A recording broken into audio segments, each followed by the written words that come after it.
And coming into the final corner at Ricard.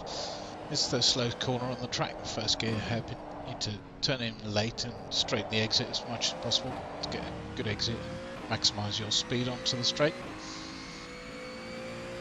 Looking for the turn 1 marker boards, braking the first marker, 100 metres, another first geared corner, but a little bit more open.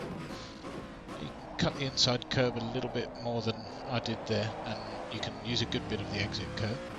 Now I'm aiming towards that lamppost on the right. The braking for this left-right chicane appears out of nowhere. I don't shift to fourth before it because I seem to miss the braking if I do.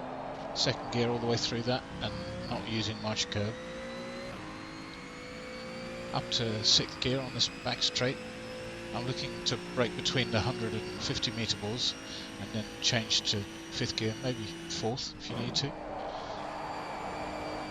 Then coming up to this long right-hander which eats those left side tyres. Gradually decelerate fourth, third and then second. Aiming for a really late apex or you're going to slide wide onto the curb where you can't accelerate very well. I brake quite early for this left-hander, make sure of a good exit. The apex is a lot later than indicated by that bollard and the corner just keeps tightening up all the way. Up to fourth gear before this blind braking zone for the penultimate corner. And if you miss that braking point, you'll struggle to get a good line for the final hairpin, so build up to the late braking.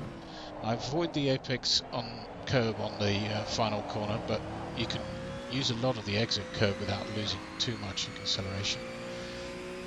I'll just drive this lap without talking too much so you can hear those tyres screeching.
Wasn't a bad lap, just a little bit hesitant here and there with the steering.